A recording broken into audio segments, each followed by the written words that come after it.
All right, Utah. They're number 11. Death, taxes in Utah. That's where we're getting to in college football. Love Utah. Love Kyle Whittingham. Love what they represent. Their biggest question is Cam Rising and his health. If Cam Rising comes back and is healthy, which he should be, obviously tore his knee up in the Rose Bowl, and let's hope that he gets back to full strength. But this is going to be an excellent team, just like they've been for the last few years, winning the Pac-12, going to the Rose Bowl.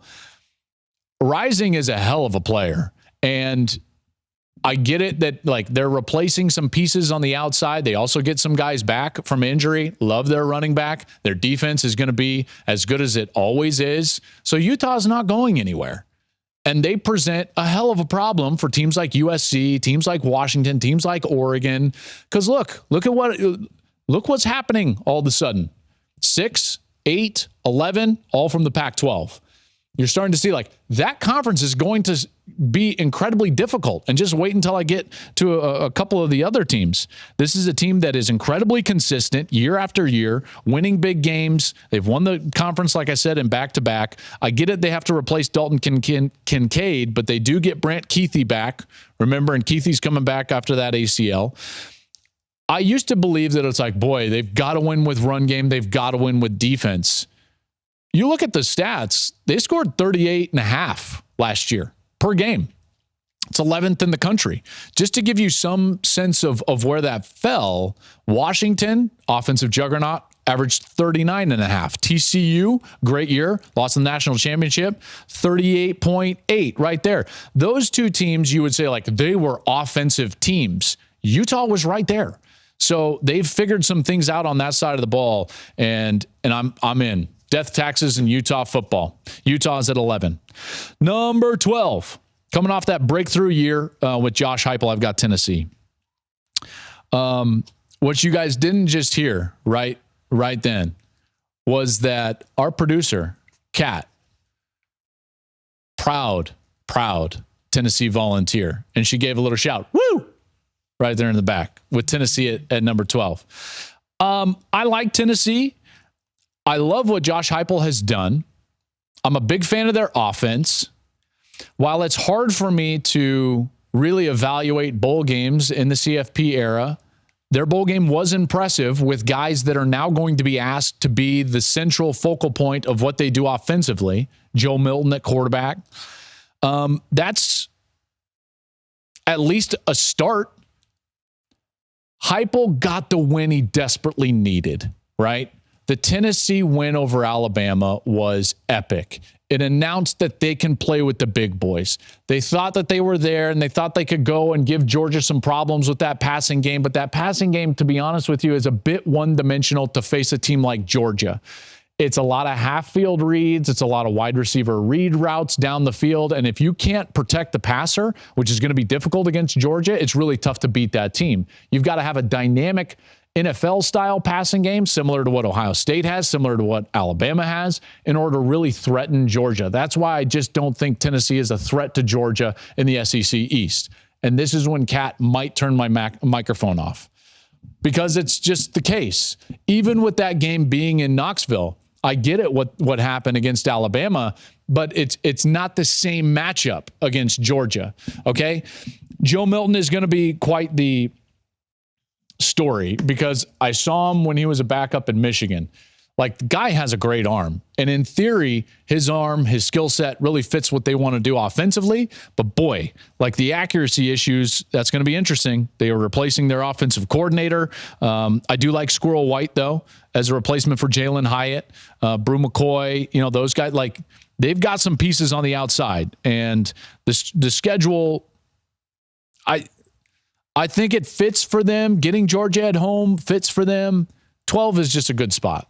Like, I just don't think they're going to compete for a college football playoff. This is not the same type of team or year that they had a year ago. Sorry, Kat. Number 13, Oregon. Man, we are just like throwing the Pac-12 right in here. Bo Nix back for his 74th year of college football, which is amazing. 47 starts so far in his career. So he's going to be experienced. A lot of hype surrounding that. I like that. I like their run game. Dan Lanning, his style of football.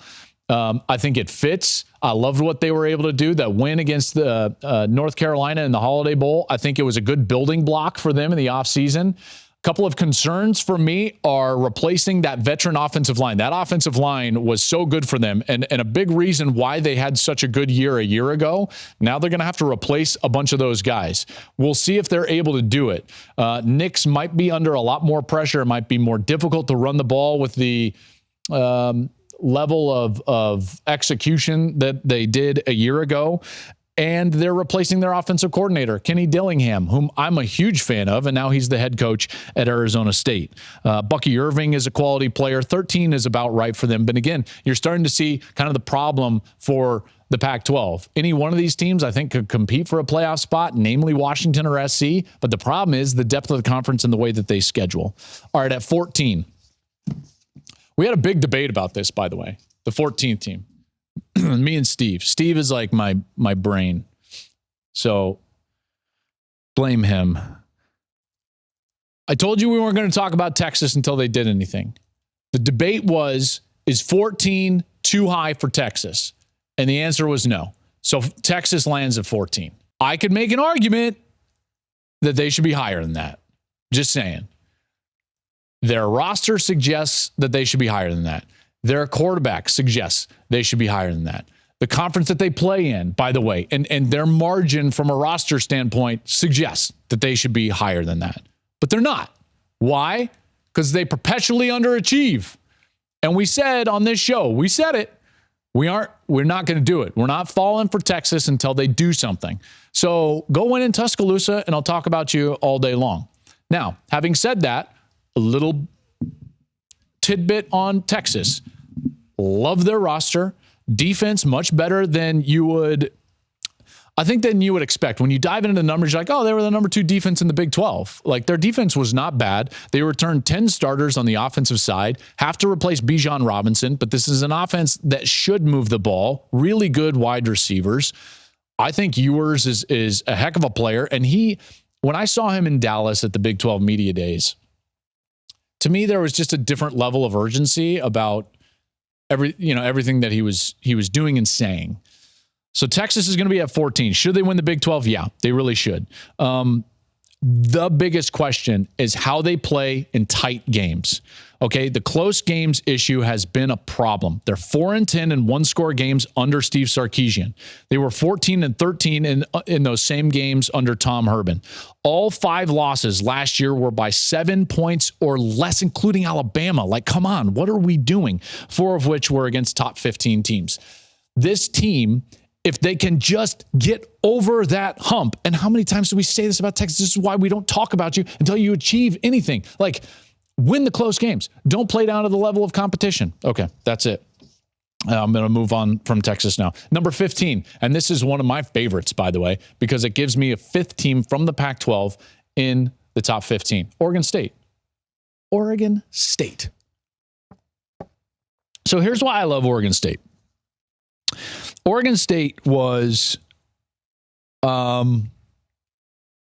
boxing with one hand tied behind their back a year ago and did it incredibly well.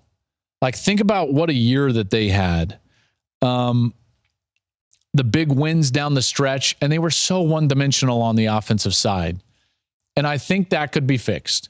Now, did DJ Uiagalelei struggle at Clemson? Yes. Do I believe he should be better at Oregon State? Yes. Why? Because the offense at Clemson was way too simplistic, okay? And there weren't a lot of answers given to the quarterback. When I broke it down, I didn't love their offense. There was a lot of, hey, our guys are just better than you, and let's roll out some basic concepts, and we're going to go win. That's going to be very different from what Clemson is going to be this year with Garrett Riley.